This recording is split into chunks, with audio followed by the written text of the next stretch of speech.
시간 가운데 함께 계신 주님을 우리가 이 시간 찬양하며 나가길 원합니다.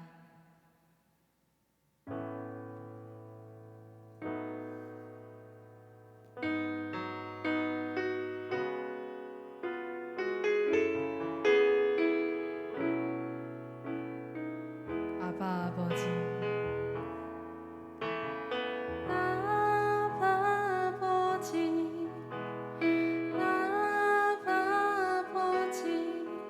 나를 안으시고 바라보시는 아버지,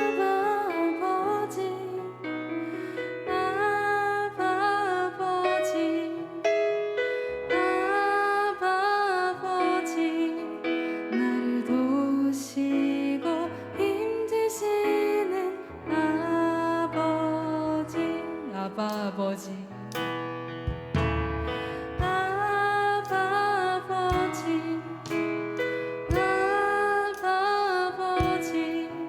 나를 안으시고 바라보시는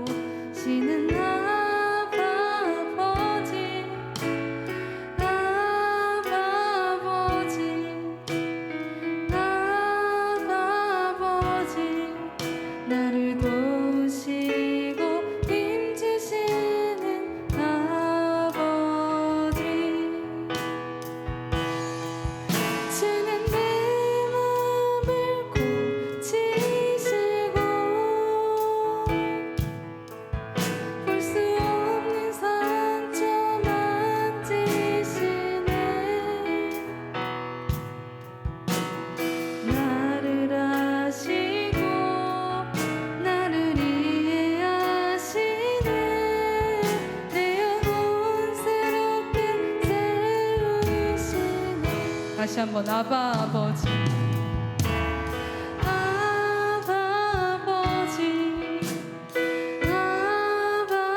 아버지, 나를 안으시고 바라보시는 아버지,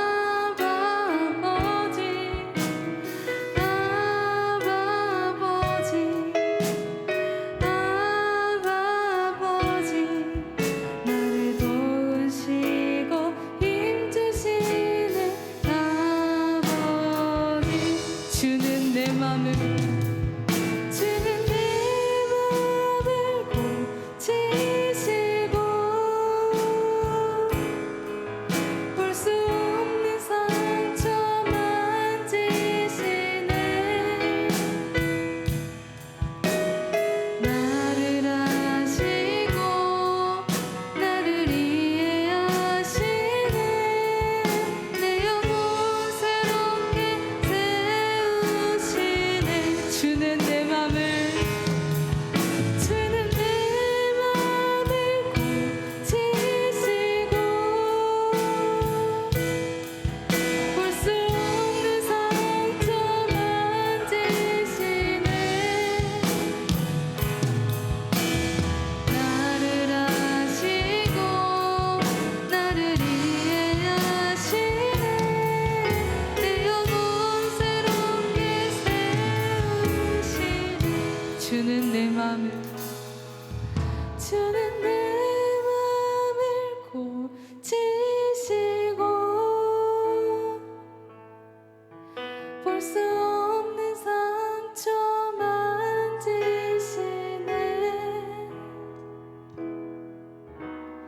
나를 아시고 나를 이해하시네. 내 영혼 새롭게 세우시네.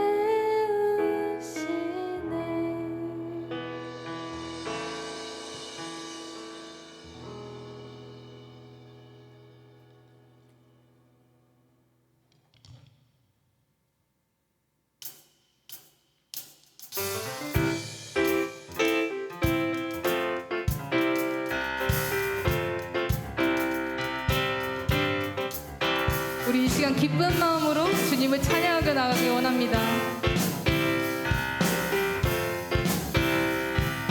세상에 가득한 세상에 가득한 소리가 내게 갈 수 없다 말하고 끝을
찬양합니다.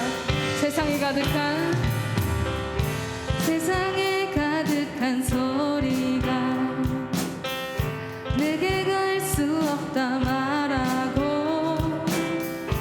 끝을 알 수 없는 어둠에 내 맘은 들려도 반복된 수많은 실수가 나를 주저하게 만들고 감당하지 못할 두려움이 내 맘을 꺾어도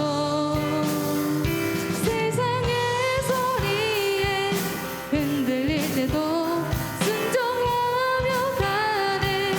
그에게 위해 메마른 내 삶에 부으신 사랑 내 안에 머금고 나의 실패 속에 넘어질 때도 순종하며 가네. 그에게 위해 부르신 그곳에 온 맘을 두어 걸어가네. 맡기신 그 길을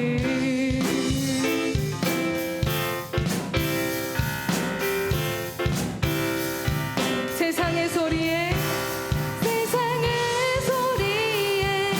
흔들릴 때도 순종하며 가네. 그에게 위해 메마른 내 삶에 부으신 사랑 내 안에 머금고 나의 실패 속에 넘어질 때도 순종하며 가네. 그에게 위해 부르신 그곳에 온 맘을 두어 걸어가네. 맡기신 그 길을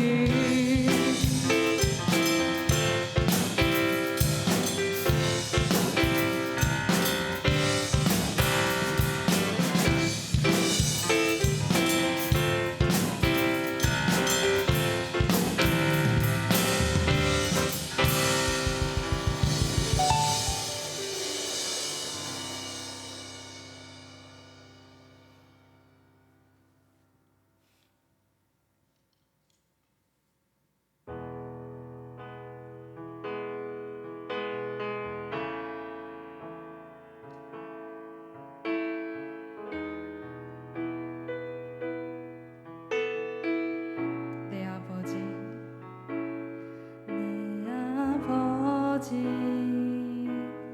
그 품 안에서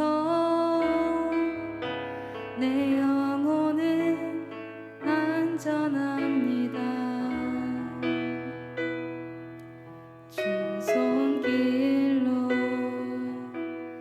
내 삶을 안으시니 그 평강이 나를 덮습니다. 내 아버지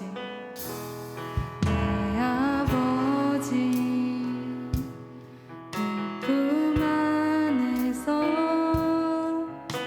내 영혼은 안전합니다. 주 손길로 내 삶을 안으시니 그 평강이 나를 덮습니다. 나 비록 넘어지며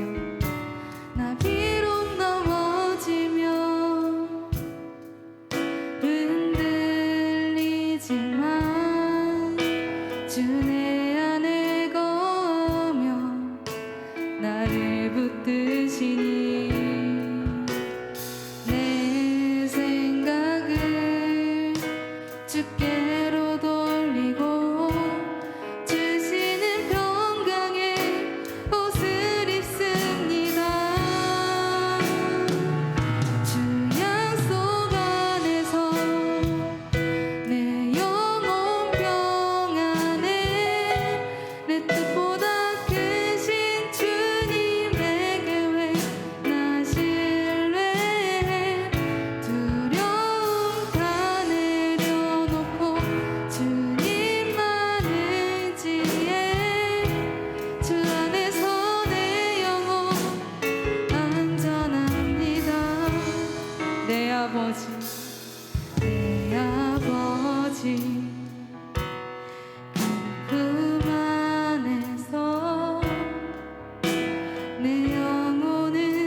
흔들리지만 주 내 안에 거하며 나를 붙드시니 내 생각을 주께로 돌리고 주시는 평강의 옷을 입습니다.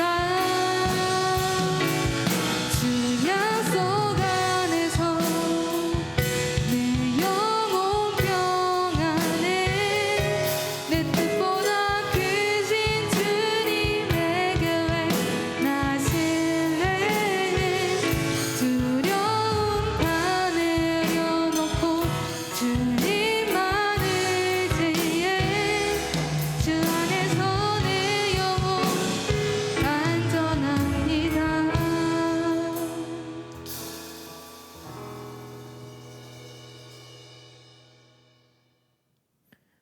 오늘 우리가 같이 볼 하나님의 말씀 사무엘상 7장 1절부터 12절까지의 말씀 같이 보도록 하겠습니다. 사무엘상 7장 1절부터 12절까지의 말씀입니다. 기랏 여아림 사람들이 와서 여호와의 궤를 옮겨 산에 사는 아비나답의 집에 들여놓고 그의 아들 엘리야사를 거룩하게 구별하여 여호와의 궤를 지키게 하였더니 걔가 기랏 여아림에 들어간 날부터 20년 동안 오래 있은지라 이스라엘 온 족속이 여호와를 사모하니라. 사무엘이 이스라엘 온 족속에게 말하여 이르되 만일 너희가 전심으로 여호와께 돌아오려거든 이방 신들과 아스다롯을 너희 중에서 제거하고 너희 마음을 여호와께로 향하여 그만을 섬기라. 그리하면 너희를 블레셋 사람의 손에서 건져내시리라. 이에 이스라엘 자손이 바알들과 아스다롯을 제거하고 여호와만 섬기니라. 사무엘이 이르되 온 이스라엘은 미스바로 모이라. 내가 너희를 위하여 여호와께 기도하리라 하매 그들이 미스바에 모여 물을 길어 여호와 앞에 붓고 그날 종일 금식하고 거기서 이르되 우리가 여호와께 범죄하였나이다 하니라. 사무엘이 미스바에서 이스라엘 자손을 다스리니라.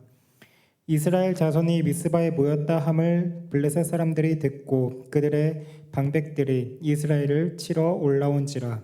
이스라엘 자손들이 듣고 블레셋 사람들을 두려워하여 이스라엘 자손이 사무엘에게 이르되 당신은 우리를 위하여 우리 하나님 여호와께 쉬지 말고 부르짖어 우리를 블레셋 사람들의 손에서 구원하시게 하소서 하니 사무엘이 젖먹는 어린 양 하나를 가져다가 온전한 번제를 여호와께 드리고 이스라엘을 위하여 여호와께 부르짖음에 여호와께서 응답하셨더라.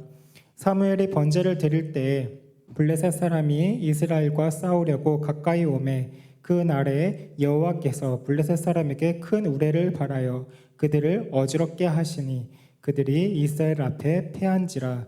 이스라엘 사람이 미스바에서 나가서 블레셋 사람들을 추격하여 벳갈 아래에 이르기까지 쳤더라. 사무엘이 돌을 취하여 미스바와 센 사이에 세워 이르되 여호와께서 여기까지 우리를 도우셨다 하고 그 이름을 에벤에셀이라 하니라. 아멘. 성공하고 싶으면 모방하라 라는 말이 있습니다.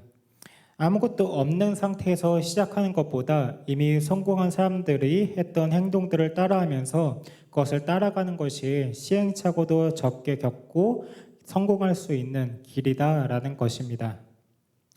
시중에 가면 많은 성공한 사람들의 책이 있습니다. 그 사람들이 어떤 방식으로 살아왔고 그래서 그 결과 지금은 얼마나 성공했는지 이런 것들을 이렇게 적어놓은 책들이 정말 많아요. 그리고 그 책을 따라 성공한 사람들을 모방하는 사람들도 많이 있습니다. 그런데 문제는 무엇이냐면은 많은 사람들이 성공한 사람을 롤모델로 삼아서 그 사람을 따라하지만 정작 그 사람만큼 성공한 사람은 극히 드물다라는 것입니다. 성공한 사람과 똑같이 행동했지만 어느 정도 성과를 얻는 데서 그치고 그 사람만큼 성공하지 못하는 사람이 대다수입니다. 왜 그렇습니까? 마치 수학의 방정식처럼 이제 결과를 놓고 이제 저 사람이 이러이러한 과정을 거쳐서 성공을 했으니까 그러면은 이 과정을 우리가 따라하면은 성공하겠지라고 생각을 했는데 막상 우리의 삶은 그렇게 수학 방정식처럼 풀리지 않는다라는 것입니다. 그 이유가 무엇입니까? 수학은 정해진 숫자가 전부이지만 우리 삶은 눈에 보이는 것, 그리고 보이지 않는 것, 그리고 그 외 여러 가지 너무나도 복잡한 요인들이 개입을 하기 때문에 우리 삶은 그렇게 수학의 방정식처럼 풀 수 있지가 않다라는 거예요. 그래서 각자 사람마다 처해 있는 상황이 다르고 환경이 다르기 때문에 막상 내가 성공한 사람을 따라한다 해도 결과는 전혀 다르게 나타날 수밖에 없는 것입니다. 그렇기 때문에 중요한 것이 무엇이냐? 바로 원리입니다. 방식은 상황에 따라 다르지만 원리는 변하지 않기 때문에 그렇습니다. 신앙에 있어서도 우리는 방식이 아니라 원리를 따라가야 합니다. 그런데 많은 사람들이 이 원리가 아니라 방법, 방식, 어떻게 이런 것들을 따라하기에 급급합니다. 그 결과 우리는 방법을 따라하다가 실패했기 때문에 더 이상 이 신앙생활을 제대로 하지 않는 경우가 많이 있어요. 우리는 신앙생활을 잘하면 하나님께서 우리에게 축복해 주시고 우리가 하나님의 은혜를 누리며 행복한 삶을 살 수 있다라는 것을 알고 있습니다. 그럼에도 불구하고 정작 우리의 삶을 돌아보면은 우리가 그것을 위해서 기도를 하거나 말씀을 보거나 그렇게 개인의 신앙생활에 열심이지가 않다라는 거예요. 그냥 기도도 안 하고 그냥 말씀도 잘 안 보고 그냥 단지 주일날 와서 예배 드리면서 설교 말씀 듣는 게 신앙생활의 전부인 경우가 많습니다. 그 이유가 무엇입니까? 그 이유는 내가 신앙생활을 해봤지만 원하는 결과가 나오지 않았기 때문에 그런 실패의 경험이 있기 때문에 그렇습니다. 기도를 해도 말씀을 봐도 내 삶에 변화가 없다라는 것을 스스로 그냥 결론을 냈기 때문에 우리는 더 이상 아무것도 하지 않는 것입니다. 대표적으로 기도의 경우를 살펴보면은 기도를 하지 않는 사람들 중에 이런 말을 하는 사람들이 있습니다. 기도를 하면 하나님께서 내 기도를 응답해 주신다라고 했는데 내가 기도했더니 응답해 주시지 않던데요? 라고 말하기도 합니다.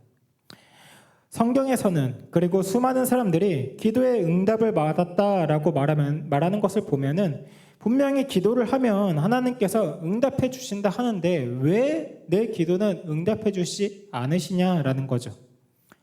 혹시 하나님이 누군가의 기도는 들어주고 혹 그 누군가 혹은 나의 기도는 듣지 않으시는 걸까요? 그건 아니겠죠. 하나님의 기도에 응답하지 않으시는 이유가 있을 겁니다. 그러면 왜 하나님은 기도에 응답을 하지 않으실까요? 여러분은 그 이유가 무엇이라고 생각합니까? 하나님이 안 계시기 때문에 아니면은 하나님이 계시기는 하지만 내 기도는 하나님께 들리지 않기 때문일까요? 대부분의 문제는 무엇이냐면 제대로 된 기도를 하지 않기 때문입니다. 우리는 단순히 내가 열심히 간절한 마음을 담아서 하나님께 기도하면은 하나님께서 내 기도를 들어주시고 응답해 주실 것이다 라는 그런 믿음을 가지고 있어요. 왜냐하면 많은 사람들이 내가 기도를 했더니 하나님께서 내 기도를 들으시고 이렇게 응답해 주셨다라는 것들을 우리가 보기 때문에 그렇습니다. 그리고 성경에서도 간절히 기도를 했을 경우에 하나님께서 이 성경에서 나오는 많은 사람들의 그 기도를 들어주시고 응답해 주시는 것을 보기 때문에 우리도 저렇게 기도를 하면 되겠지라고 생각을 한다라는 거예요. 그렇지만 우리는 내가 기도를 하면 하나님께서 응답해 주신다. 이것을 하나의 공식처럼 그렇게 외우고서는 이것을 우리 삶에 적용하려고 하는데 문제는 무엇이냐면은 우리가 가지고 있는 그 공식이 잘못됐다라는 거예요. 뭐가 잘못됐느냐? 우리가 보는 응답받는 기도들, 어떤 사람이 기도를 해서 응답받은 것, 성경에 나온 많은 사람들이 기도했을 때 하나님께서 응답하신 것, 그것들은 결과에 지나지 않다라는 거예요. 우리가 중요시해야 하는 것이 무엇이냐면은 그 결과가 아니라 과정입니다. 과정. 그 결과가 나오기까지 과정은 우리가 무시한 채 결과만 보고 그냥 똑같이 기도만 하기 때문에 우리의 기도가 응답되지 않는 것입니다. 응답받는 기도의 대표적인 특징은 무엇이냐면은 마음을 다했다라는 것입니다. 그런데 우리는 마음을 다했다라는 것을 어떻게 생각합니까? 여러분, 마음을 다해서 기도하는 게 무엇입니까? 내가 간절하게 소원을 비는 것. 우리는 이렇게 생각한다고요. 그래서 내가 마음을 담아서 간절히 기도를 하면은 하나님께서 들어주신다. 이런 식으로 우리는 마음을 다하는 기도를 생각하기 때문에 그렇기 때문에 기도가 잘못됐기 때문에 하나님께서 응답해 주시지 않는 것입니다. 왜냐하면 마음을 다한다는 것은 그런 의미가 아니기 때문입니다. 마음을 다하는 그 태도가 무엇이냐? 그것이 무엇이냐면 우리가 오늘 본문에 보면은 이스라엘의 기도가 응답받는 모습을 통해서 그게 무엇인지 알 수 있습니다. 사무엘상 7장 9절을 보면은 사무엘이 젖 먹는 어린 양 하나를 가져다가 온전한 번제를 여호와께 드리고 이스라엘을 위하여 여호와께 부르짖음에 여호와께서 응답하셨더라. 이스라엘이 하나님께 간절히 부르짖자 하나님께서 응답하셔서 블레셋과의 전투에서 승리했다라는 내용이 오늘 본문의 내용입니다. 이 모습만 보면은 이스라엘은 하나님만 의지하여 승리한 것처럼 보입니다. 우리가 여태까지 쭉 같이 말씀을 나누면서 보는 이스라엘의 그 성공 공식, 승리 공식 이런 것이 하나 있습니다. 그게 무엇이냐면은 전쟁이 있을 때 하나님을 의지한다입니다. 그런데 이 공식이 꼭 맞는 것은 아니었습니다. 오늘 우리가 보는 사무엘상 7장에 이 전투가 있기 전에 이스라엘은 이전에 한번 블레셋과 전투를 했어요. 그때 이스라엘은 어김없이 이 승리 공식을 따라서 전투에 나섰습니다. 하나님을 의지한다. 그 징표로 여호와의 그 언약궤를 들고 나섰습니다. 왜 그랬냐면은 예전에 자신들의 조상 이 여호수아가 이스라엘 백성들을 이끌고 가나안 땅에 들어와 전투를 할 때 언약궤를 들고 나가면은 이겼기 때문에 그렇습니다. 그 중에 대표적인 전투가 무엇이냐? 바로 여리고성 전투입니다. 여리고성, 가장 가나안 땅에서 강한 그 여리고성을 언약궤가 앞서가고 이스라엘이 뒤따라갔을 때 아주 손쉽게 승리한 전투입니다.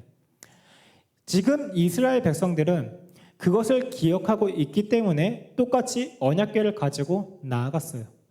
근데 이 블레셋과 첫 전투에서는 어이없게도 이스라엘이 패배했습니다. 반드시 이길 거라 생각했던 그 전투에서 이스라엘은 패배한 거예요. 마치 우리가 하나님은 내 기도를 들어주시는 분이고 내가 기도하면은 응답하신다 라는 그런 신앙의 어떤 공식을 가지고 있는 것처럼 이스라엘도 그렇게 자기들만의 신앙의 공식을 가지고 세상과 부딪혔는데 무너진 겁니다. 쓰러진 것입니다. 하나님께서 응답하지 않으셨어요. 하나님께서 그들의 전투를 돕지 않으셨어요. 왜 그럴까요? 마치 우리의 모습처럼 내가 기도하면 하나님께서 다 들어주신다고 했으니까 내가 열심히 기도하면 되겠지라고 생각하는 것처럼 이스라엘은 언약궤를 가지고 나가면 이겼으니까 이번에도 언약궤를 가지고 나가면 이기겠지라고 생각했지만 결과는 예상했던 것과 정반대였습니다. 이게 전형적으로 결과를 보고 과정을 무시한 경우입니다. 여호수아가 언약궤를 들고 나갔을 때는 이미 이스라엘 백성들은 40년 동안 광야 생활을 하면서 하나님만 의지하는 그런 신앙을 갖춘 상태였어요. 이미 그 과정이 있었다고요. 그렇기 때문에 언약궤를 들고 나갔을 때 하나님이 그들과 함께 하신 겁니다. 그런데 지금 이 사무엘상에서 보는 이스라엘은 그런 훈련이 전혀 되어 있지 않았습니다. 그래서 똑같이 언약궤를 가지고 나갔어요. 겉모습은 똑같아요. 그러나 과정이 없었기 때문에 결과적으로 여호수아처럼 승리한 것이 아니라 패배하게 된 것입니다. 오늘 본문을 보면은 사무엘은 언약궤를 다시 이스라엘에 놓고 이스라엘이 하나님을 섬길 때 이전과 같은 실수를 하지 않도록 이스라엘을 훈련시킵니다. 사무엘상 7장 3절을 보면은 사무엘이 이스라엘 온 족속에게 말하여 이르되 만일 너희가 전심으로 여호와께 돌아오려거든 이방 신들과 아스다롯을 너희 중에 제거하고 너희 마음을 여호와께 향하여 그만을 섬기라. 그리하면 너희를 블레셋 사람의 손에서 건져내시리라. 여기서 우리는 이스라엘이 승리할 수 있는 원리 두 가지를 볼 수가 있습니다. 그중 첫 번째가 무엇이냐? 바로 우상을 섬기지 않는 것입니다. 그리고 두 번째는 무엇이냐? 여호와께 마음을 향하고 여호와만 섬기는 것. 이 두 가지입니다. 우상을 섬기지 말라는 것. 이것이 현대를 살아가는 우리와 무슨 상관이 있을까요? 원리라는 것은 상황이 바뀌어도 환경이 바뀌어도 동일하게 적용되는 것이다 라고 했습니다. 그러면은 여기서 우리가 보는 이 사무엘상에서 보여지는 원리는 지금 이 시대에도 똑같이 적용이 되어야 돼요. 근데 우상을 섬기지 말라라는 것이 현대에는 어떻게 적용이 되냐라는 것입니다. 우리도 우상 숭배를 똑같이 하고 있다라는 것을 우리가 인식해야 됩니다. 그런데 우리 중에 누가 우상을 섬기는 사람이 있습니까?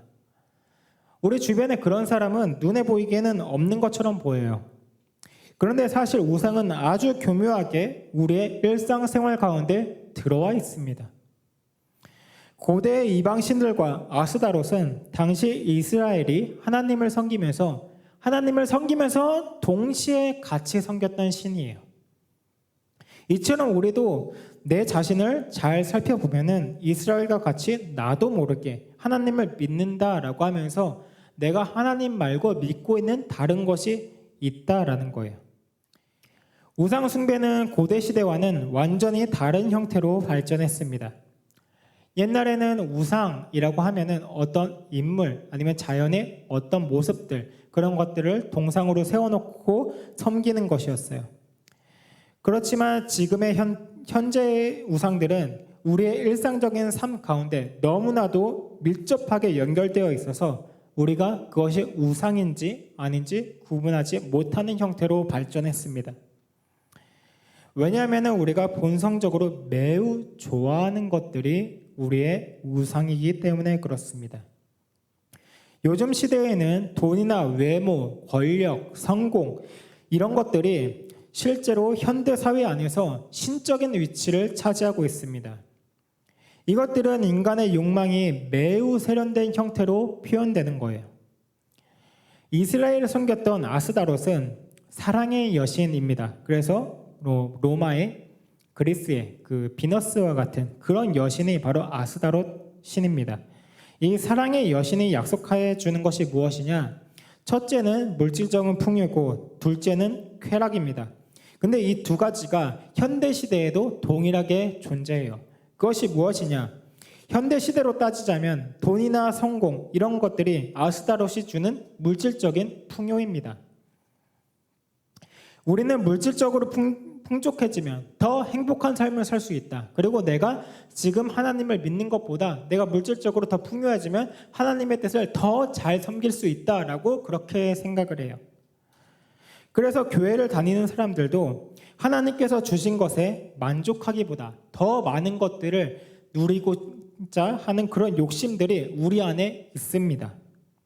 그렇게 알게 모르게 우리는 하나님과 물질을 겸하여 섬기는 것입니다. 아스다롯이 준다고 하는 두 번째, 바로 쾌락에 대한 부분도 마찬가지예요.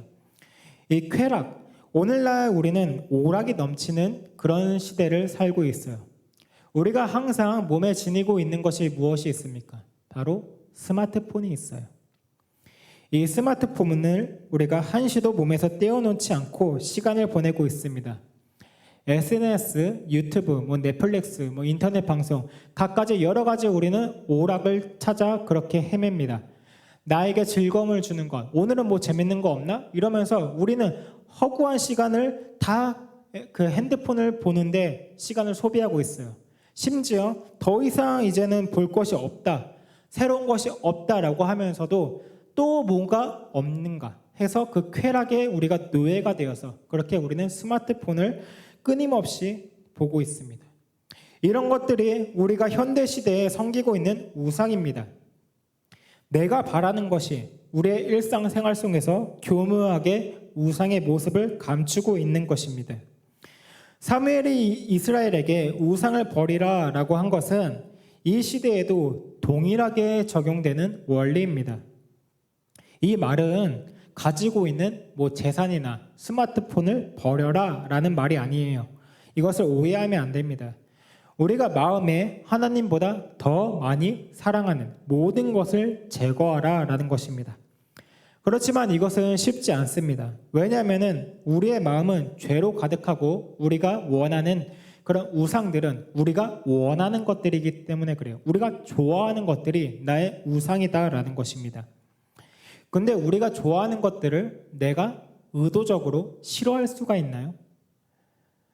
여러분이 누군가를 혹시 짝사랑을 해본 적 있나요? 아니면 다른 사람을 좋아해 본 적이 있나요? 그런 경우에 내가 저 사람을 보았을 때 저 사람 내가 너무 좋아. 내 심장이 막 두근두근 거려. 그런데 내가 아무리 생각을 해봐도 저 사람하고는 나는 잘 안 맞을 것 같아. 저 사람의 조건, 환경 이런 것들이 성격이 도저히 안 맞아 라고 해서 머리로는 저 사람과 내가 좀 멀리 지내야겠다 라고 생각을 한다고 해서 내 마음이 그렇게 되냐라는 거예요. 그렇게 할 수 있는 사람은 거의 없습니다. 그렇기 때문에 우리가 이 마음을 내 마음대로 할 수가 없다라는 거예요.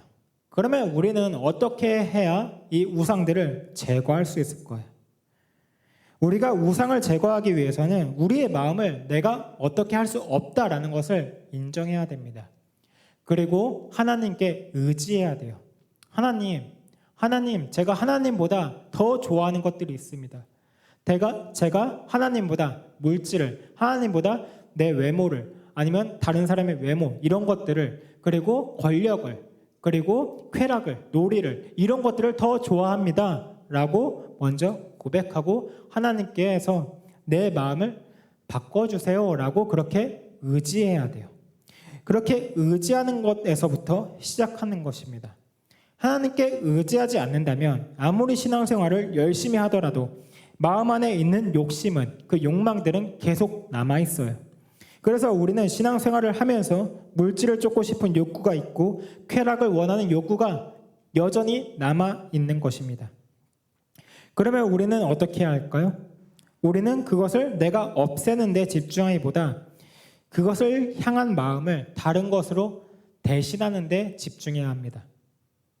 우리 마음속에 있는 우상을 밀어내고 그 자리를 하나님께서 나의 주인이 되신다라는 것을 하나님을 높여드리고 그 주인의 자리에 앉혀드림으로써 우리가 그 우상의 자리를 대신해야 한다라는 거예요. 이게 바로 올바른 신앙생활입니다. 그렇기 때문에 우리가 하나님께 마음을 향하기 위해서도 내가 열심으로 우상을 끊어내는 것이 아니라 하나님을 의지해야 한다라는 것입니다. 우리는 살아가면서 당연히 돈이 필요하고 우리는 살아가면서 쉼 가운데 그런 쾌락들이 필요합니다. 중요한 것은 그런 것들만 쫓아서 살아가는 것이 아니라 우리가 하나님을 우선하고 그 다음에 그것들을 누리면서 살아가라라는 것입니다. 이게 바로 두 번째 원리, 마음을 여호와께 향하고 여호와만 섬기는 것을 말하는 것입니다. 우상을 제거하고 내가 우상으로 삼았던 그 자리에 하나님을 높여드리고 하나님만 섬기는 것입니다. 나의 주인이 하나님이시라는 것을 회복하는 것이 바로 마음을 향하는 것, 마음을 다하는 것입니다. 그럴 때 어떤 결과가 주어지느냐? 하나님께서는 이스라엘을 보호하시고 이스라엘이 세상을 이길 수 있도록 하십니다. 이전에 이스라엘이 블레셋과 전투를 할 때 언약궤를 가지고 나아갔지만 이스라엘의 마음 안에 우상이 남아있었고 여호와만 섬기지 않았기 때문에 언약궤를 가지고 나아갔음에도 불구하고 이스라엘은 패배했습니다. 그런데 사무엘상 7장을 보면은 이스라엘이 우상을 제거하고 자신의 주인이 하나님 되신다라는 것을 고백하며 하나님만 섬겼을 때 블레셋과의 전투에서 승리하는 결과가 주어지게 되는 것입니다. 하나님은 자신의 백성을 먼저 버리지 않으세요.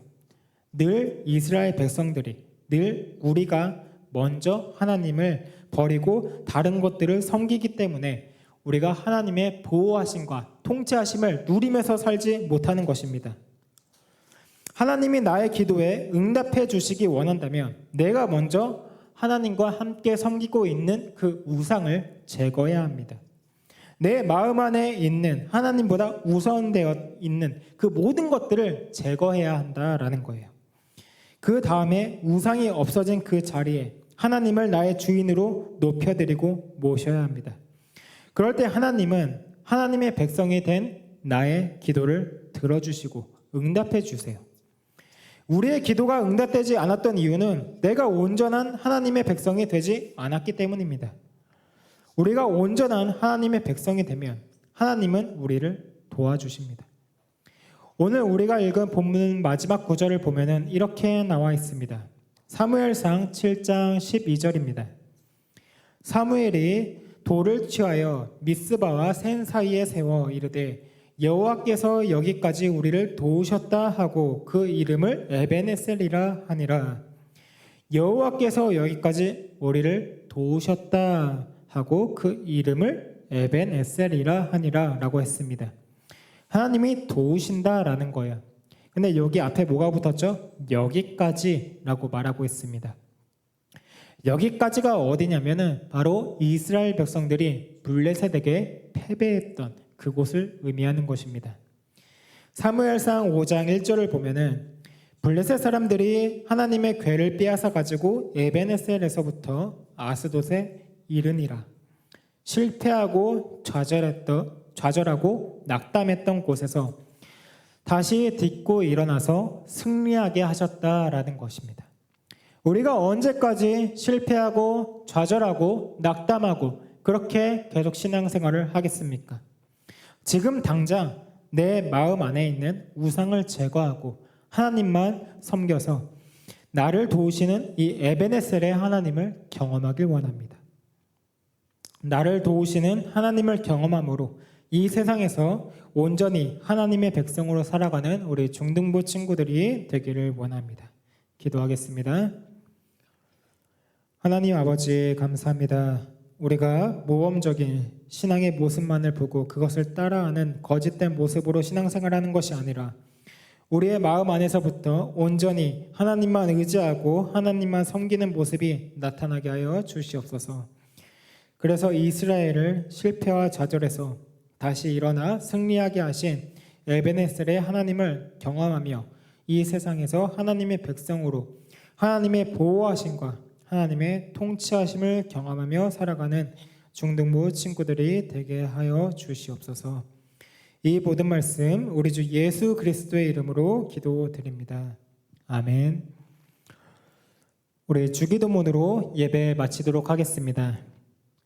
하늘에 계신 우리 아버지여, 이름이 거룩히 여김을 받으시오며 나라가 임하옵시며 뜻이 하늘에서 이루어진 것 같이 땅에서도 이루어지이다. 오늘날 우리에게 일용할 양식을 주옵시고 우리가 우리에게 죄 지은 자를 사하여 준 것 같이 우리의 죄를 사하여 주옵시고 우리를 시험에 들게 하지 마옵시고 다만 악에서 구하옵소서. 대개 나라와 권세와 영광이 아버지께 영원히 싸움나이다. 아멘.